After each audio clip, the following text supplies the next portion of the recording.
Welcome back to Why We Nurse. I'm your host, Serena Tobar. Today's episode is special, not just because of the topic, but because of the guest. I get to sit down with someone who has been part of my life since the day she was born, my sister. And she also happens to be a 911 dispatcher.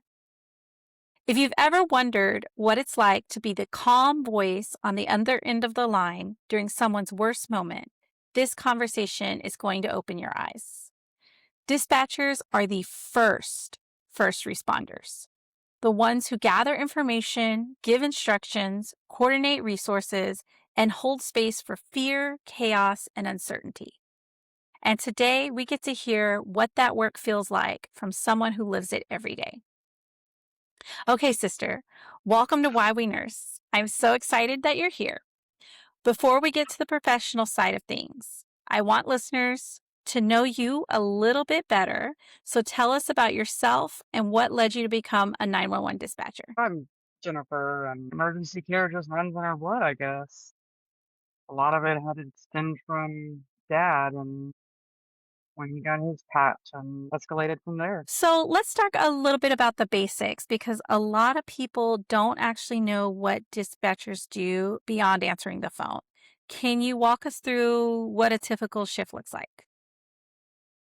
Well, typical shift for me. I'm one of the shift supervisors, so I get there an hour before my shift does to get settled in, and then that way there's at least somebody settled in when we start doing turnover. And I mean, the thing about the dispatch world is you don't really have a typical day because you never know what the day is going to bring. You don't know what kind of calls are going to come in. You don't know how busy you're going to be.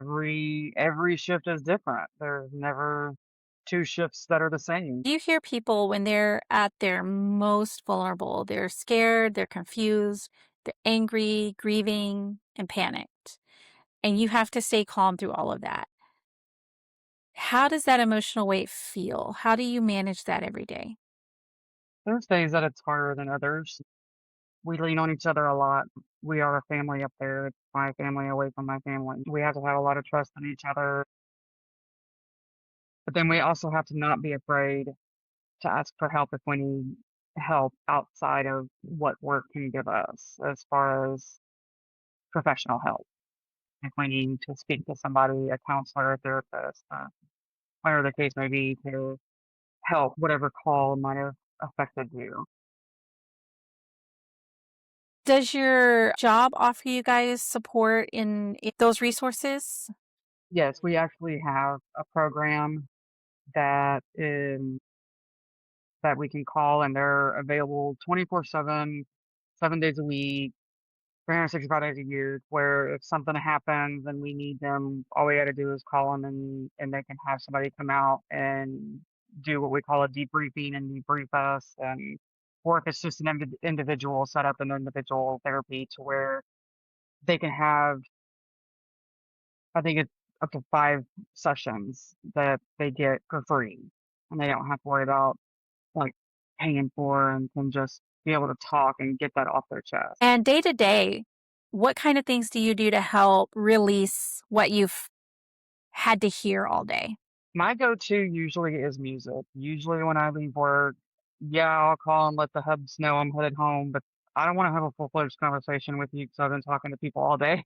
So I'm just like, I'm headed home. I'll be there in a few. Bye. And then usually, as long as it's not 120 degrees outside, I'm windows down, my screaming music, as people call it, blaring, and I'm just singing at the top of my lungs, just letting it all out. Alanis Morissette, right? Uh, Most definitely. 'Cause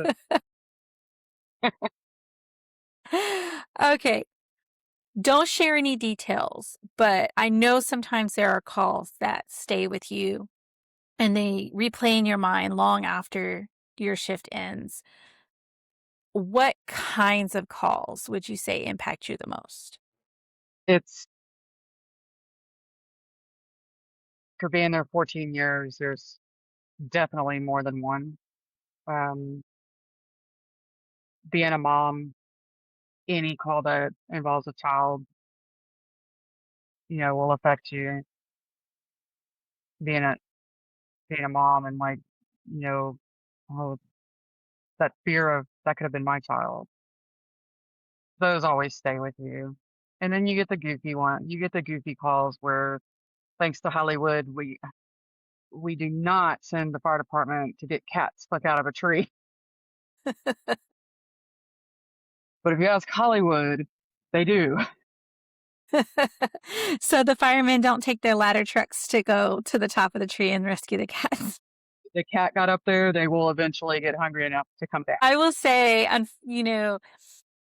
when you said the children or the kids that impacts you the most, I think what sometimes we don't think about on this side is as nurse, we can kind of pick our specialty, right? We can choose to work with kids if we want to, or we can choose to not work with kids if we don't want to. And for me, I choose not to work with children. I choose to specialize in adults and only care for adults. But you guys don't get to pick and choose. It's when you pick up that phone, it could be anything on the other end of the line. You never know, it could be anything from I've had an earache for a week and now I wanna go to the hospital to my house is on fire to I woke up from a nap and my baby's not breathing. It's that phone rings and you never ever know. And that's why no shift you can't really summarize a shift because no shift is the same. When you get those heavy calls, how do you process that so that you can get to the next call? I always as a supervisor, I always make sure that my call taker is okay. Um, I allow them to step out of their center and take a break if they need to, go to the bathroom, have a cry, wash their face, whatever they need to do. They need to go if they need to run down to the corner store and get them a Coke or something, I allow them to take a breather before they have to jump back in to just answering the call again. Make sure that they don't need further outside assistance more than what I can give them. But that's really great that you do that because I think people often forget that dispatchers are human beings and they can carry trauma and hold on to that even when they're not physically on the scene. They don't have to see it to feel it. And that's very true. And as a nurse and your sister really understand how critical that dispatchers are. And you guys really set the tone, you gather all the information, and you prepare the medics and the life flights, whoever, you kind of prepare them before they ever even get to the scene. And so, from your perspective, what does that relationship between dispatchers and EMS look like? We're pretty much all a family. Speaking as a prior medic who used to be on the truck, you have to have that relationship with your dispatchers to and that trust of knowing that they're making sure they can give you as much information as possible.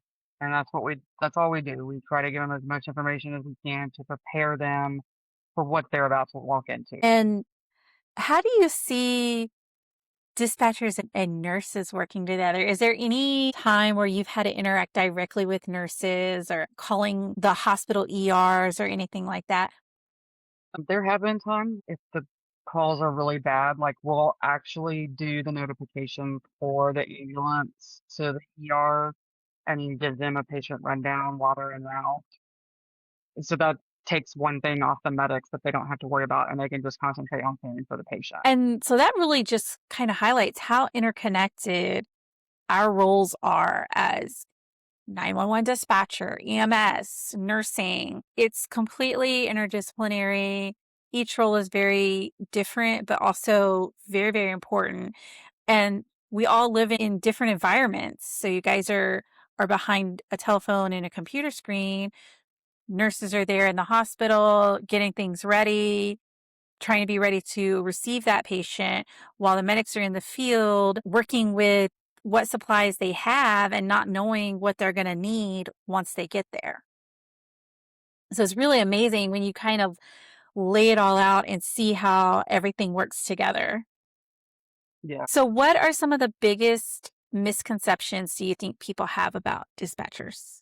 I know for the longest time we weren't considered first responders. It's just been within like the last 5 years that they've officially considered us first responders. I think a lot of people like, well, they do it for the money or the glory. And I mean, if I did it for the money, I still wouldn't be there because it's not like we get paid bukus of money to do it.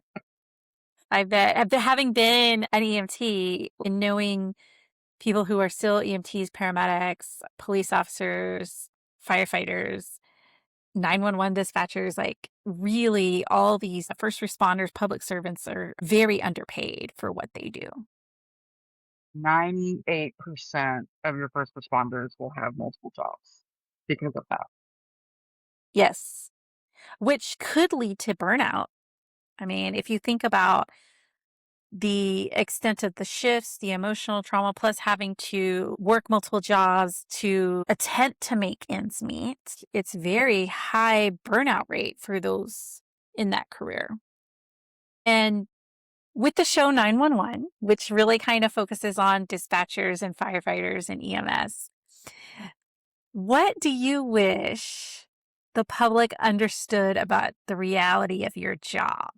That a lot of the technology they have in Hollywood is not in actuality what we have to be able to know where you are, to get your address, to know your phone number without you having to bill us.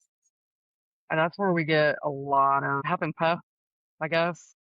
And a lot of it is because with the show 911, they dispatch for all of them.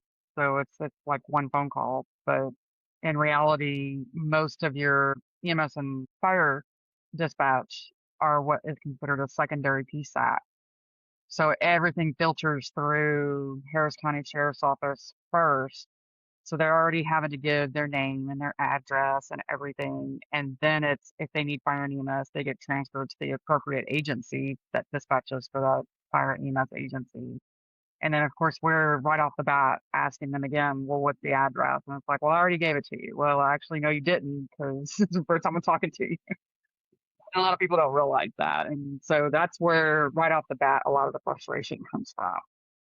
So I can't just call you and from the caller ID, you know exactly where I'm at in the world. No, it's not. We have a lot of technology that we can use to locate you and help pin down, but unless you're calling from a landline, it's not going to like pinpoint your exact location. I like having the surreality check because I think too, people get very misguided by medical shows, especially like Grey's Anatomy, Scrubs, The Resident. You see a lot of the doctors doing bedside care, ambulating patients, and starting IVs, and it is not like that in the real world. That's not who's gonna start your IV. The doctor's not gonna get you up and walk you down the hall. So, I think having this little clarification for everybody is really good because it is hard unless you're working in that field to really understand because you don't have a perspective outside of what you see on TV. And you are not just a dispatcher, you're also a mom, you're my sister, you're a daughter, you're a friend, and you carry all of that into your work. How has this job changed you and how has it taught you about people, about crisis, and about compassion?